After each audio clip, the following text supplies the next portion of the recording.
You have to be the champion before you become the champion, so that means lifestyle. You have to be him before you become him. You gotta be him before you become him. You have to live his lifestyle. The lifestyle of a champion. Of the champion, you look at the champion. That's how it starts. You look at somebody, I want to be like him. You don't say, hey, I'm a bad I want to fight everybody out here, nobody's going to kick my You see somebody and say, hey, I might want to do that. Had no idea this was going to happen. What changed? I went to a place called Sparks. It's like a correctional center. And we watched the movie The Greatest, like 78, 77, yep. like 11, 12. And they turned on the lights and Muhammad Ali came in. For some strange reason, I said, I want to be like him. As soon as I left there, I went to another place. And there was a guy that was an ex-boxer, and he taught me how to box. And that's why I'm here with you. So now go 11, 12, 13. What happens next? So get arrested, and I see Muhammad Ali coming to visit the institution that I'm in. And I saw him and I got turned out. I don't know how it happened. The spirit of me, boom, I want to be like him. You said you're in jail and Ali shows up? I'm 12 years old and Ali comes in and they showed the movie The Greatest first, so this is 77. And after the movie's over, the lights come on and Ali comes in. And I see him, I said, wow, I want to be just like him. And then I get transferred from the place that I saw Muhammad Ali to this other facility, for real bad kids. And I met a gentleman there that was a boxer, and he used to teach me how to box. And one day I broke his nose, right? And he got mad. I didn't know he was mad, but he's mad that his wife didn't want him to box me no more, and that's why he was mad. So he took me to a great trainer named Customado, and that's why I'm here. Came from a bad neighborhood in Brooklyn, and living in Brooklyn, things happen, and then it goes further and further and beyond, so I won't even talk about that. And eventually I met a friend that knew Cuss, and that's how this situation happened. I feel I was born to fight because I have no other interest in anything else. Everybody's a fighter in their own right. You're a fighter, I'm a fighter. Everyone that's in this room, even the newspapermen, they're fighters.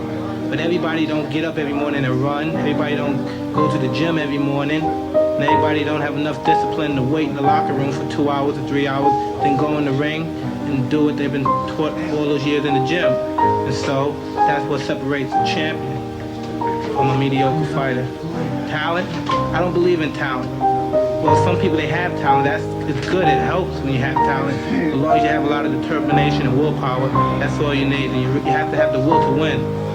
At what point did you know that you could be the heavyweight champion? Like, hey, you got a fight, you got 2 fights, you got 3 fights. 14.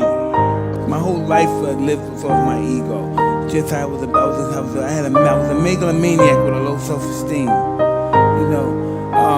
If you said something, I always say I'm nobody, but if you said something I wanted to accomplish, I'm the greatest, I'm a god, I could accomplish them. But as far as the perspective on myself, I'm shit. Look at the life I come from. Even though I'm making all the money in the world, but look at my mother, my father, their sex workers, what the am I? Who am I? I'm a piece of shit. But I'm the highest paid athlete in the world. I'm the baddest man so-called on the planet. But that's the low self-esteem that, I guess, that I received. So I guess that's what Cuss worked on my ego. My ego was out of this world. I thought people should carry me. It was just, but that's what I had to succeed.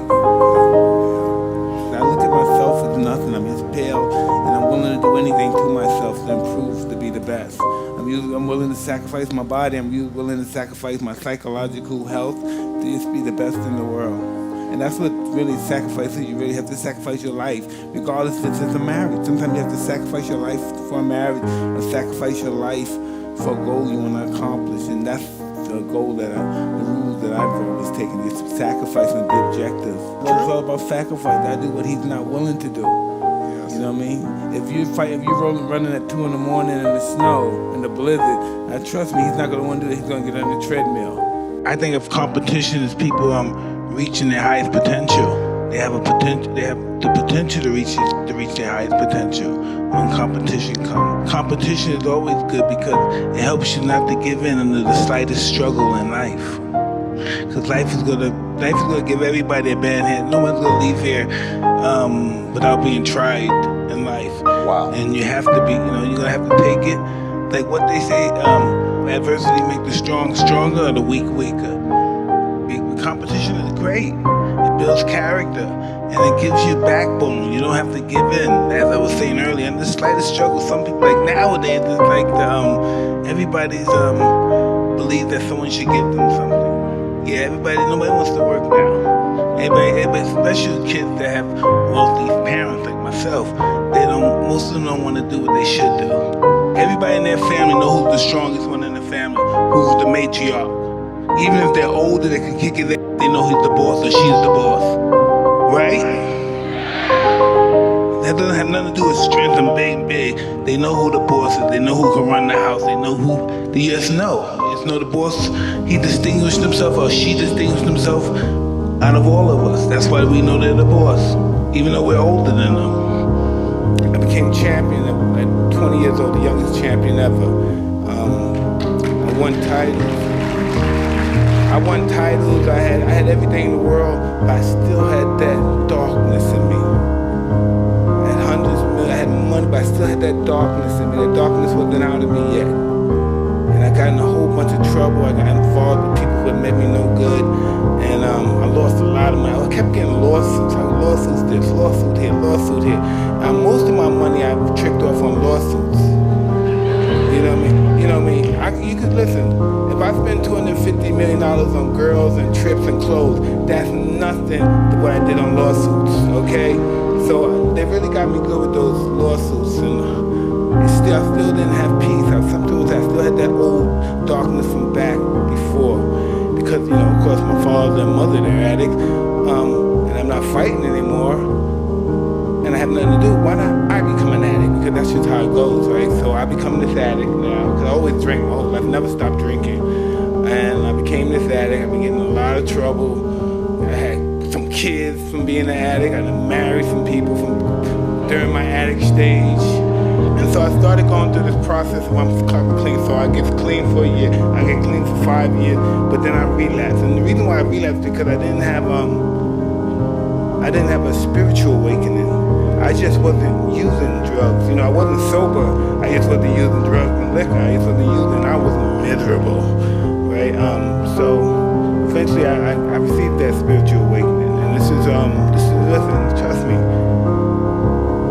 Listen, when I'm at the height of my career, but they wouldn't touch me. A cartoon wouldn't touch me with a 1,000,000-foot pole. Now I got the #1 cartoon on television. I got an Emmy, I got a Golden Globe. This is ridiculous stuff. I don't believe this is true, but I'm not perfect yet, but I'm just trying to get this stuff on track. And I'm sober. By being sober, I'm able to show up for my children.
Gratification, but you want goodness from a human perspective.